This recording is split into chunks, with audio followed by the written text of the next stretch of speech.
take you back now to one of our top stories where newly appointed Gauteng Premier Panyaza Lesufi has reshuffled his executive council. New executive members have been announced, and Lesufi has promised to tackle infrastructure issues and address water challenges in the province. For some analysis on this, we're joined by political analyst Dr. Dale Mckinley. Very good afternoon, good evening to you. Thank you so much for your time.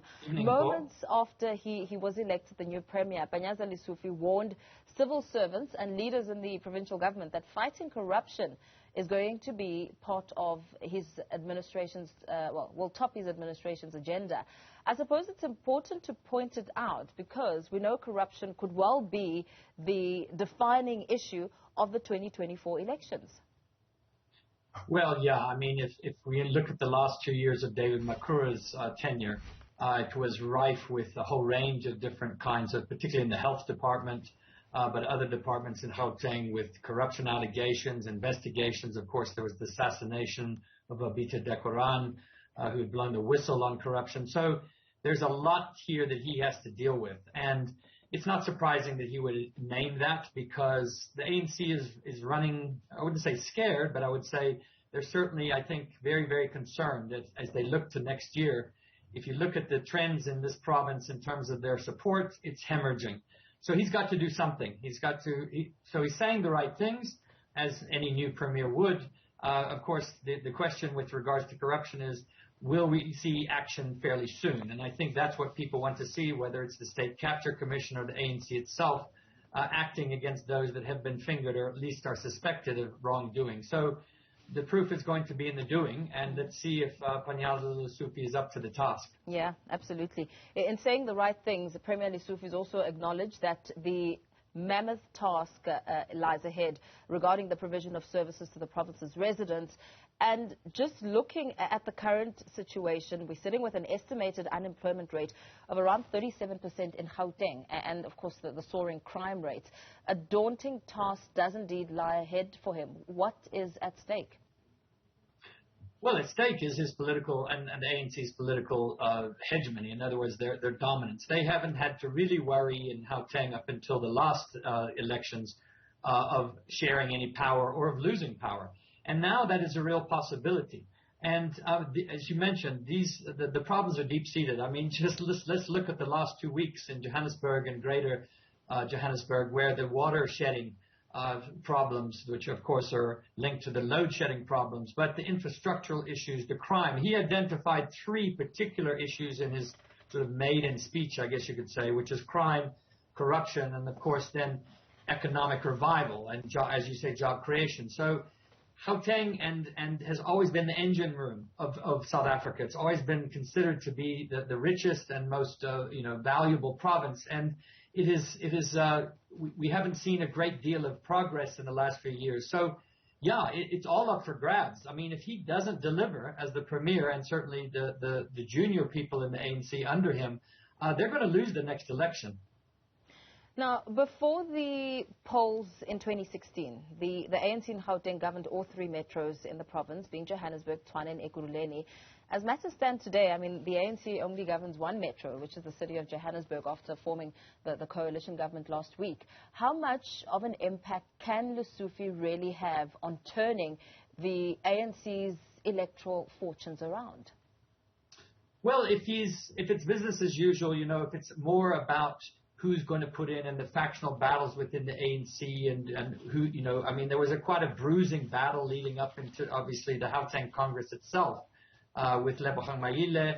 And so that's the question. It's the same question that is at the national level. It's going to be whether or not there's bold enough and courageous enough leadership to bite the bullet and say the country and the citizenry is more important than the party. That's what Lesufi has to decide. So he's more than capable, and there's certainly more than capable people to implement the kinds of programs that we need.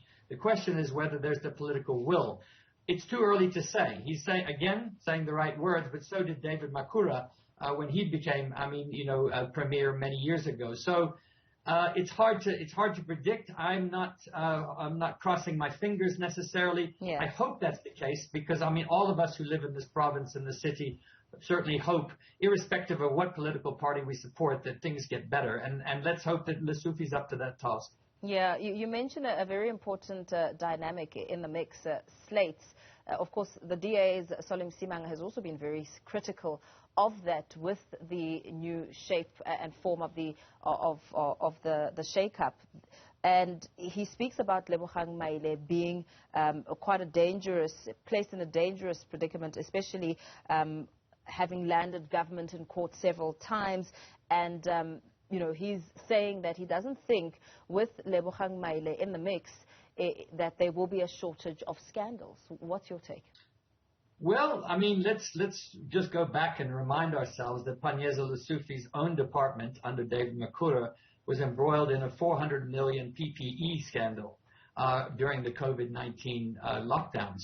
So he himself has got to show that this is not going to continue. I mean, he's, again, it's the right things are being said, but Lebogang Maile, a lot of in fact, many ANC people have clouds hanging over their heads with regards to their own performances. Whether or not they've been charged with corruption is another story.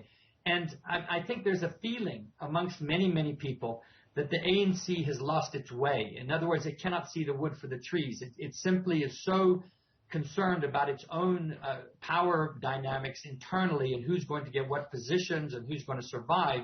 We saw this in the city of Joburg recently. Mm-hmm.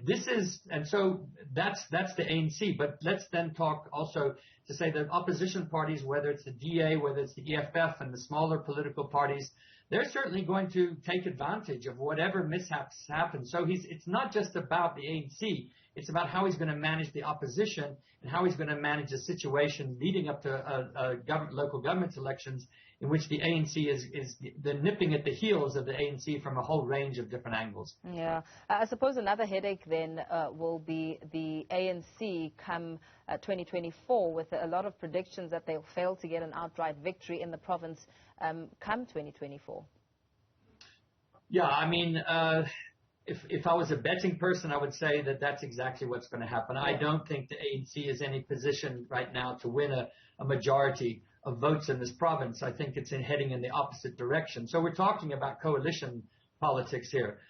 We've already seen how the coalition politics are sort of, the same kind of problems that you have in the parties with all this sort of horse trading back and forth. And this is the point. People are going to get to a point, and we're already, I think, closing on that point, where we're tired of political parties and their play, and they're playing sort of fast and loose with the citizenry and with the things that they're supposed to do in governance. Panyaza Lesufi, if you're listening, what the citizenry is saying, and what it's not just an analyst here, but I think what the citizens are saying is, are you up to the task? We hope you are, because if you're not, then you're going to get replaced. Yeah. And what do you make of the reshuffle and the cabinet, the composition of the cabinet? Well, I don't know, some of the individuals particularly well, but I think that what we've seen oftentimes is, irrespective of what individuals are there, they are, their first loyalty is to the ANC. So this is not about individuals in positions of being MECs, I don't think, and pointing out that this one might be a really good one or not. I think the question is whether or not, as a collective leadership, and particularly the Premier, is going to be able to drive them as a political party and as a collective to a point where every single department is doing the same kinds of things and doing them properly. We can't have a situation where two or three, the economic development department and the health department, are completely outside, embroiled in massive corruption and all sorts of scandals, while you have smaller departments that are doing fairly well. I mean, this has been the track record. What we need is all of them to come together. So not focusing on individuals, let's focus on the collective, let's have proper leadership, and let's the ANC practice what it preaches. Yeah. Speaking about the economy, Panyaza Lesufi spoke a lot about reviving township economy, which really is not far from what Makura also spoke to, reviving township economy.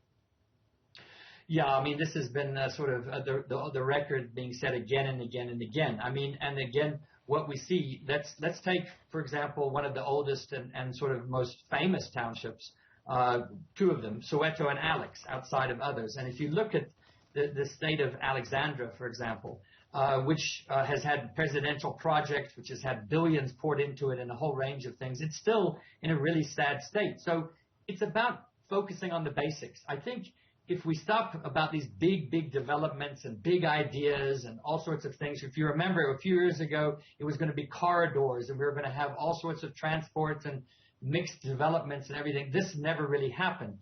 Let's get the water infrastructure proper. Let's get the power infrastructure. Let's get the transport infrastructure. Let's get the housing infrastructure. If we get those things, and if the Panyaza Lesufi concentrates on those things, then he can turn around the township's economy. And if he starts with now another big elephant project, then we're just going to repeat exactly what's happened in the past. Very well. Thank you so much. Let's perhaps leave it there for now.